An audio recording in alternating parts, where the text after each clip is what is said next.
आपने कभी गौर किया है स्टॉक आप तब खरीदते हो जब सब शांत होता है या तब जब चारों तरफ शोर होता है? ज्यादातर लोग वही खरीदते हैं जो आज सबसे ज्यादा दिख रहा होता है और यहीं से गलती शुरू होती है। निवेश नहीं, आप ऐप खोलते हो सिर्फ चार्ट देखने के लिए। कोई ट्रेड लेने का प्लान नहीं होता, लेकिन हरा कैंडल ऊपर जाती दिखती है, ट्विटर पर नाम ट्रेंड करता है और उंगली खुद ब खुद बाय पर चली जाती है। भारत में ज्यादातर लोग स्टॉक्स रिसर्च से नहीं, मोमेंटम से खरीदते हैं। NSE के डेटा के मुताबिक रिटेल ट्रेडर्स की 55% से ज्यादा खरीद तेजी वाले दिन होती है, गिरावट में नहीं। दिमाग को लगता है अगर अभी नहीं लिया तो मौका निकल जाएगा। इसे FOMO कहते हैं। यही FOMO मिडिल क्लास निवेशक को ट्रेडर बना देता है, बिना तैयारी के। ऑफिस के बाद थकान में या मार्केट के आखिरी घंटे में सबसे ज्यादा इम्पल्सिव ट्रेड होते हैं। रिसर्च बताती है कि थके हुए दिमाग में रिस्क लेने की क्षमता बढ़ जाती है। हम कहते हैं लॉन्ग टर्म के लिए ले रहे हैं, लेकिन सच ये है कि खरीद का कारण लॉन्ग टर्म नहीं होता, बस उस पल का जोश होता है। टीवी पर एक्सपर्ट बोल रहा होता है, अभी भी भागने की जगह है। सोशल मीडिया पर लोग स्क्रीनशॉट डाल रहे होते हैं। हम स्टॉक नहीं खरीदते, हम भरोसा खरीदते हैं। SEBI की एक स्टडी के अनुसार 90% रिटेल ट्रेडर्स लंबे समय में पैसा नहीं बना पाते। वजह एनालिसिस की कमी नहीं, इम्पल्सिव डिसीजन है। 5,000 रुपए या 10,000 रुपए का स्टॉक छोटा लगता है, दिमाग कहता है इतना ही तो है, लेकिन महीने की ऐसी कई एंट्री मिलकर पोर्टफोलियो बिगाड़ देती है। ग्रीन स्क्रीन देखकर दिमाग लॉजिक बनाता है, ट्रेंड स्ट्रॉन्ग है, वॉल्यूम है, ब्रेकआउट है। सवाल ये नहीं कि बातें सही है या नहीं, सवाल ये है कि ये पहले से तय थी या बाद में आई। इम्पल्सिव खरीदारी में रिस्क दिखता नहीं, सिर्फ अपसाइड दिखती है। प्रॉफिट अनलिमिटेड लगता है, लेकिन लॉस कितना हो सकता है ये दिमाग सोचता ही नहीं। हम मिडिल क्लास लोग सेविंग के पैसे से ट्रेड करते हैं, इसलिए हर स्टॉक हमारे लिए सिर्फ स्टॉक नहीं होता, एक उम्मीद होता है। और उम्मीद सबसे ज्यादा अंधा करती है। जब स्टॉक ऊपर जाता है तो हम सही साबित होना चाहते हैं, नीचे आता है तो कहते हैं होल्ड कर लेते हैं। यही ट्रेडर अनजाने में इन्वेस्टर बन जाता है। SEBI डेटा बताता है कि रिटेल निवेशक लॉस वाले स्टॉक्स औसतन 2 गुना ज्यादा समय तक होल्ड करते हैं, सिर्फ इसलिए क्योंकि बेचने में ईगो को चोट लगती है। इम्पल्सिव स्टॉक खरीद में एग्जिट पहले से तय नहीं होता, एंट्री इमोशन से होती है और एग्जिट उम्मीद पर छोड़ दी जाती है। हम सोचते हैं अगली कैंडल सब ठीक कर देगी, लेकिन मार्केट कैंडल से नहीं, प्रोबेबिलिटी से चलता है और प्रोबेबिलिटी किसी को पसंद नहीं करती। सोशल मीडिया की सबसे बड़ी समस्या ये है कि वहाँ सिर्फ जीत दिखाई जाती है, कोई नहीं बताता कि कितने गलत ट्रेड हुए, कितनी नींद खराब हुई। भारत में 80% नए रिटेल निवेशक पिछले 3-4 साल में आए हैं। ज्यादातर ने बुल मार्केट में शुरुआत की, इसलिए इम्पल्स को स्किल समझ बैठे। जब मार्केट चल रही होती है तो हर खरीद सही लगती है। असली परीक्षा तब होती है जब मार्केट रुकती है और इम्पल्स अकेली रह जाती है। इम्पल्सिव स्टॉक खरीद असल में पैसे की नहीं, धैर्य की कमी दिखाती है। हम इंतजार नहीं कर पाते, इसलिए कीमत चुकाते हैं। हम कहते हैं बस एक ट्रेड, और यही लाइन सबसे ज्यादा अकाउंट खाली करती है, क्योंकि एक ट्रेड कभी एक नहीं होता, वो आदत बन जाता है। मिडिल क्लास निवेशक सबसे ज्यादा यही फंसता है, न पूरा ट्रेडर बन पाता है, न शांत इन्वेस्टर, बीच में अटका रहता है। अगर आपने स्टॉक क्यों खरीदा ये लिखकर नहीं बताया तो समझ लीजिए आपने उसे इम्पल्स में खरीदा है, प्लान में नहीं। मार्केट आपको मजबूर नहीं करती, वो सिर्फ मौका देती है। मजबूरी आपके अंदर पैदा होती है जब आप खुद को कंट्रोल नहीं कर पाते। ये वीडियो आपको डराने के लिए नहीं है, ये आपको आईना दिखाने के लिए है, क्योंकि पैसा स्टॉक से नहीं जाता, फैसलों से जाता है। अगर ये बातें चुभ रही है तो यही सही जगह है, क्योंकि बदलाव वहीं से शुरू होता है जहाँ सच असहज लगता है। स्टॉक खरीदना गलत नहीं है, बिना सोचे खरीदना खतरनाक है, और मिडिल क्लास के लिए खतरा सिर्फ लॉस नहीं, भरोसा टूटना होता है। अगर आप चाहते हो कि आपका पोर्टफोलियो शांति से बढ़े तो पहले अपने इम्पल्स को पहचानो, क्योंकि मार्केट बाहर नहीं अंदर हराती है। हम अक्सर सोचते हैं कि अगला स्टॉक हमारी पिछली गलती सुधार देगा। यही रिकवरी माइंडसेट सबसे खतरनाक होता है। नया ट्रेड पुराने लॉस से जुड़ जाता है और फैसला ठंडा नहीं रहता। स्टॉक ऊपर जाता है तो हम खुद को स्मार्ट समझने लगते हैं, नीचे आता है तो कहते हैं मार्केट खराब है। सच ये है कि मार्केट न्यूट्रल होती है, इमोशनल हम होते हैं। जब स्टॉक प्रॉफिट में आता है तो दिमाग कहता है अभी मत बेचो,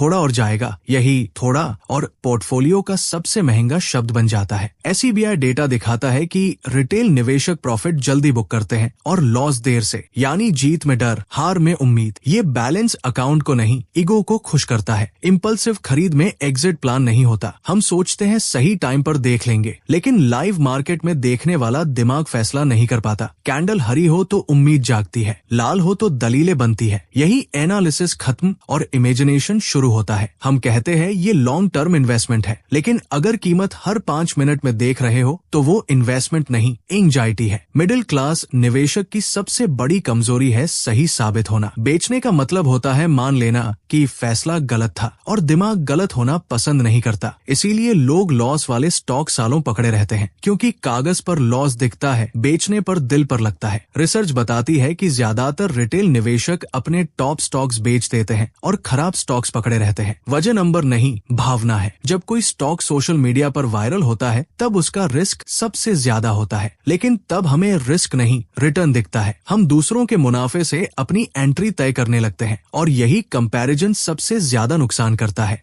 मार्केट में कोई नहीं बताता कि उसने क्यों बेचा, सब सिर्फ बताते हैं कि उन्होंने कितना कमाया। अधूरी कहानी सबसे खतरनाक होती है। इम्पल्सिव ट्रेड में स्टॉप लॉस भी इमोशन होता है, कभी बहुत दूर, कभी बहुत पास, क्योंकि प्लान पहले नहीं, डर बाद में आता है। हम सोचते हैं स्टॉप लॉस बाद में लगा देंगे, लेकिन बाद में दिमाग कमजोर होता है, और कमजोर दिमाग नियम नहीं निभा पाता। एक स्टॉक से अटैचमेंट हो जाता है, नाम याद रहता है, कहानी याद रहती है, और तभी वो डिसीजन नहीं, रिश्ता बन जाता है। रिश्तों में तर्क नहीं चलता, इसलिए उस स्टॉक में नई जानकारी भी हमें दिखती नहीं, सिर्फ पुरानी उम्मीद दिखती है। मिडिल क्लास निवेशक सबसे ज्यादा इसी जाल में फंसता है। मेहनत की कमाई, सीमित पूंजी और ज्यादा उम्मीद। हम ये मान लेते हैं कि बड़ा मुनाफा एक स्टॉक से आएगा, जबकि सच ये है कि बड़ा नुकसान भी अक्सर एक ही स्टॉक से आता है। डाइवर्सिफिकेशन सिर्फ किताबों में अच्छा लगता है। इम्पल्स में हम वही स्टॉक खरीदते हैं जो सब खरीद रहे होते हैं। जब पूरा पोर्टफोलियो एक ही दिशा में झुका हो तब छोटा झटका भी बड़ा डर बन जाता है। इम्पल्सिव खरीद आपको बार बार स्क्रीन देखने पर मजबूर करती है, और जितना ज्यादा देखते हो उतना ज्यादा फील करते हो। मार्केट में फीलिंग सबसे महंगी चीज है, क्योंकि फीलिंग बदलती रहती है, लेकिन फैसला उसी पर टिका रहता है। प्रोफेशनल निवेशक खरीद से पहले एग्जिट तय करता है। रिटेल निवेशक एग्जिट तब सोचता है जब दर्द शुरू होता है। अगर आपने ये तय नहीं किया कि गलत होने पर क्या करोगे, तो समझ लो आपने ट्रेड नहीं लिया, ट्रेड ने आपको लिया है। इम्पल्सिव स्टॉक खरीद धीरे धीरे आत्मविश्वास तोड़ देती है, क्योंकि हर गलत फैसला खुद पर शक बढ़ाता है। फिर हम कहते हैं मार्केट मेरे लिए नहीं है, जबकि सच ये है कि मार्केट नहीं, इम्पल्स हमारे लिए नहीं है। आप खराब निवेशक नहीं हो, आप बस बिना सिस्टम के डिसीजन ले रहे हो, और सिस्टम के बिना मार्केट क्रूर लगती है। ये वीडियो आपको ट्रेडिंग छोड़ने को नहीं कहता, ये आपको सोच बदलने को कहता है। स्टॉक खरीदना बुरा नहीं है, बिना वजह खरीदना बुरा है, और वजह अगर लिखी नहीं है तो वो इम्पल्स है। जब आप खरीद से पहले शांत हो जाते हो तभी सही स्टॉक दिखता है, वरना हर हरी कैंडल मौका लगती है। मार्केट बाहर नहीं हराती, वो अंदर बैठी जल्दी को उजागर करती है, और जल्दी हमेशा मिडिल क्लास का नुकसान करती है। अगर आपको लग रहा है कि ये बातें आपकी कहानी है, तो यही सही शुरुआत है, क्योंकि पहचान के बिना सुधार नहीं होता। आगे हम बात करेंगे कि इम्पल्स को कैसे कंट्रोल करें, बिना डर, बिना लालच, सिर्फ सिस्टम के साथ, क्योंकि पैसा शोर में नहीं, शांति में बनता है। अगर ये वीडियो आपको थोड़ा असहज लगा तो समझ लो बात सही जगह लगी है। स्टॉक्स में पैसा दिमाग से बनता है, जोश से नहीं। अगली बार बाय दबाने से पहले बस एक पल रुको, क्योंकि वही एक पल आपका पूरा भविष्य बदल सकता है।